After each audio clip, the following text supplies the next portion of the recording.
दोस्तों नमस्कार, स्वागत है आप सभी का। एक बार फिर से चले जानते हैं मध्य प्रदेश की ताजा खबरों को। लेकिन उससे पहले अगर आपने अभी तक इस चैनल को सब्सक्राइब नहीं किया तो सब्सक्राइब कर लें, जिससे कि आपको मध्य प्रदेश की ताजा खबर रोजाना मिलती रहे। सबसे पहली और बड़ी खबर, कमलनाथ ने कहा कि 4 महीने बचे हैं, सब समेट लो, हमारी सरकार बनने पर कड़ा एक्शन होगा। कांग्रेस कार्यालय में विश्व आदिवासी दिवस का आयोजन किया गया। इस कार्यक्रम में पीसीसी चीफ कमलनाथ समेत कई आदिवासी नेताओं ने शिरकत की। आदिवासी नेताओं और हस्तियों को सम्मानित किया गया। इस दौरान कांतिलाल भूरिया ने बीजेपी सरकार को आदिवासी विरोधी बताया। कमलनाथ ने कहा कि आदिवासियों पर अत्याचार में मध्य प्रदेश नंबर 1 है, अन्याय में नंबर 1 यह केंद्र सरकार के आंकड़े हैं। 4 महीने बाद हमारी सरकार बन रही है तो मेरा वादा है कि आदिवासी समाज सबसे ज्यादा सुरक्षित समाज होगा, सबसे ज्यादा ध्यान आदिवासियों पर दिया जाएगा। पूरा प्रदेश बीजेपी छोड़ो दिवस भी मना रहा। बड़ी खबर, नागपुर से जबलपुर पहुंची लापता भाजपा नेत्री के स्वजन ने कहा कि हत्या की आशंका है। महाराष्ट्र भाजपा की अल्पसंख्यक मोर्चा की नेत्री सना खान नागपुर से जबलपुर आई और लापता हो गई। स्वजनों ने गोरा बाजार पुलिस से शिकायत करते हुए हत्या की आशंका जताई है। वहीं पुलिस के हाथ 5 दिन बाद भी खाली हैं। गोरा बाजार एएसआई गणेश तोमर ने कहा कि शिकायत पर देर रात तक हत्या के कोई सबूत हाथ नहीं लगे थे। संदेही अमित उर्फ पप्पू साहू के ढाबे में काम करने वाले कर्मचारी को हिरासत में लिया गया है। अमित साहू और सना खान के संबंध में की जा रही पूछताछ के मामले में पुलिस ने ज्यादा जानकारी नहीं दी। बड़ी खबर, मध्य प्रदेश चुनाव से पहले बीजेपी को भारी पड़ सकती है गलती, नाराज हुए ओबीसी मोर्चा के अध्यक्ष। शिवराज सरकार के ओबीसी हितैषी बनने के वादे के बीच बीजेपी ओबीसी मोर्चा प्रदेश अध्यक्ष नारायण सिंह कुशवाहा ने अपनी ही पार्टी के खिलाफ बड़ा आरोप लगाया। उनका बयान सामने आने के बाद प्रदेश की सियासी गलियारों में हलचल मच गई है। माना जा रहा है कि सत्ताधारी दल बीजेपी के सबसे बड़े वर्ग ओबीसी मोर्चा के प्रदेश अध्यक्ष नारायण सिंह कुशवाहा अपनी पार्टी से नाराज हैं, क्योंकि उन्होंने अपनी ही पार्टी सरकार और नेताओं को घेरा है। नारायण सिंह कुशवाहा ने कहा कि बीजेपी हो या अन्य दल, कुशवाहा समाज के लोग किसी भी पार्टी के बंधुआ मजदूर न बने। नारायण सिंह कुशवाहा ने भोपाल में कहा कि आयोजित कुशवाहा सम्मेलन को लेकर कुशवाहा सम्मेलन में सिर्फ बीजेपी के नेता क्यों शामिल हुए, बाकी दल के नेता क्यों नहीं आए। बड़ी पर नया शिक्षण सत्र शुरू हो चुका है। ऐसे में अगले साल होने वाली हाई स्कूल और हायर सेकेंडरी परीक्षा के लिए माध्यमिक शिक्षा मंडल ने तैयारियां शुरू कर दी है।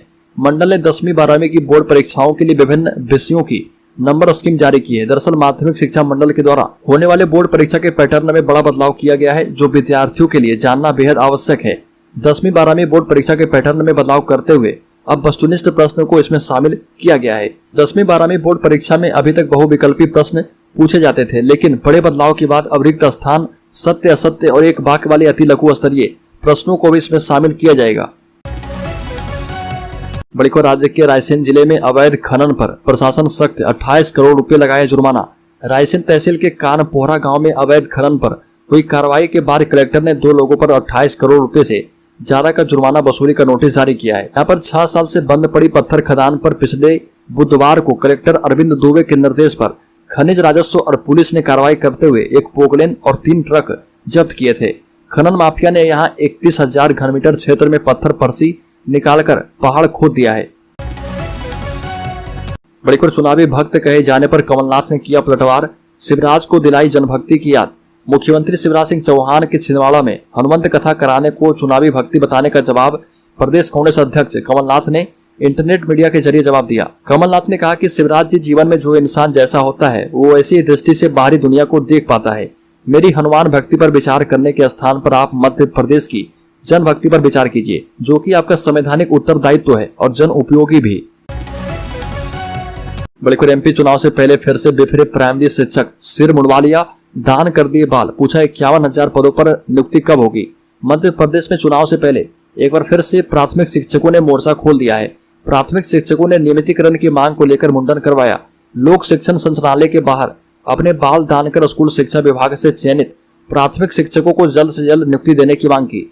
लोक शिक्षण संचालनालय के बाहर जुटे प्राथमिक शिक्षकों ने कहा कि लंबे समय से नियुक्तियां देने की मांग कर रहे अब तक 51,000 पदों पर नियुक्तियां नहीं दी गई है, इसलिए चयनित प्राथमिक शिक्षकों ने मुंडन कराकर अपने बाल दान किए। बलिकर, विवादित क्षेत्र छोड़कर गांधी सागर अभ्यारण्य में तैयार होगा चीतों का बाड़ा। बता दें कि चीतों को दूसरे ठिकाने के रूप में तैयार किए जा रहे गांधी सागर अभ्यारण्य के विवाद से वन विभाग ने किनारा कर लिया है। विभाग ने तय किया कि जिस क्षेत्र में चेनालिंक जाली लगाने को लेकर विवाद है उसे छोड़कर जाली लगाई जाएगी, ताकि फिजूल के विवाद में न उलझते हुए समय से चेनलिंक फेसिंग पूरी कर ली जाए। सीता परियोजना के अंतर्गत जनवरी 2024 में अफ्रीकी देशों से तीसरी बार चीते लाए जाने हैं। उससे पहले गांधी सागर अभयारण्य को पूरी तरह से तैयार करना है। बड़ी खबर राज्य के बालाघाट जिले में निवेशकों का पैसा लूटकर फरार हो गई कंपनी। पीड़ितों ने कहा कि कर्ताधर्ताओं की संपत्ति जब्त कर लौटाए रुपए, कलेक्टर के नाम सौंपा ज्ञापन। बालाघाट जिले में जमा राशि पर अधिकतम भुगतान की योजना चलाकर 55,000 अभिकर्ताओं के माध्यम से 3.5 लाख निवेशकों के करोड़ रुपए लेकर कंपनी फरार हो गई। इसके कर्ताधर्ता के खिलाफ कार्रवाई की मांग को लेकर निवेशक कलेक्टर ऑफिस पहुंचे। निवेशकों ने कंपनी के कर्ताधर्ताओं की चल अचल संपत्ति को सीज करने की मांग की और कहा कि इससे आने वाली कमाई जमा करने वाले निवेशकों को उनकी राशि दिलवाई जाए। 9 अगस्त को ठगी पीड़ित जमाकर्ता परिवार ने कलेक्टर के नाम ज्ञापन सौंपकर अनियमित जमा योजना पाबंदी अधिनियम के तहत जल्द से जल्द निवेशकों के करोड़ रुपए का वापस दिलाए जाने की मांग की। बड़ीखबर मेधावी विद्यार्थियों को मिलेगी निःशुल्क स्कूटी। कलेक्टर ने ले ली है जिले की स्कूटी डीलरों की बैठक। वीडियो कॉन्फ्रेंसिंग के माध्यम से की जा रही चर्चा। सिवनी में मेधावी छात्र छात्राओं को मुख्यमंत्री स्कूटी योजना अंतर्गत उनके पसंद के स्कूटी वाहन निःशुल्क प्रदान किए जाएंगे। वहीं सीएम की इस योजना को लेकर कलेक्टर क्षितिज सिंघल ने जिले के स्कूटी वाहन डीलरों से वीडियो कॉन्फ्रेंसिंग के माध्यम से चर्चा की, जहां सभी डीलरों को निर्देशित किया गया कि पात्र बच्चों को शासन की ओर से जारी मानक अनुरूप वाहनों के कोटेशन उपलब्ध करवाएं। साथ ही जिला शिक्षा अधिकारी कार्यालय से आवेदन की स्वीकृति और भुगतान प्राप्ति पर तत्काल बच्चों को वाहन उपलब्ध करवाना सुनिश्चित किया जाए। साथ ही जिले के कलेक्टर ने सभी से कहा कि संपूर्ण प्रक्रिया 20 अगस्त के पूर्व पूर्ण कर ली जाए। बड़ीखबर विदिशा जिले के लटेरी थाना परिसर में यादव और भील समुदाय के लोग आपस में भिड़ गए। दोनों पक्षों में जमकर पत्थरबाजी की गई। देखते ही देखते आसपास के बाजार बंद हो गए। पुलिस ने लाठीचार्ज करके उपद्रवियों को काबू में करने की कोशिश की।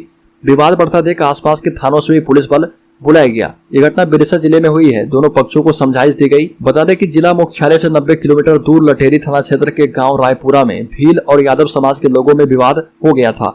दोनों समाज में वन भूमि पर कब्जे को लेकर तनाव की स्थिति बनी है। इसके चलते यादव समुदाय के लोग लटेरी थाने पहुंचे थे।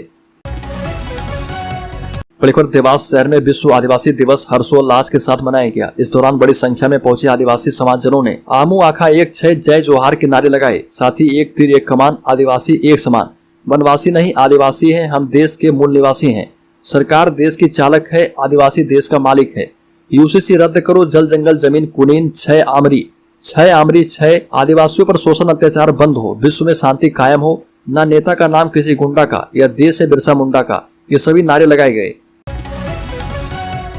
बड़ीखबर चंबल के पूर्व डकैत मलखान सिंह कांग्रेस में हुए शामिल, दावा 2023 में बीजेपी को साफ कर देंगे, कमलनाथ को मुख्यमंत्री बनाकर बैठाएंगे।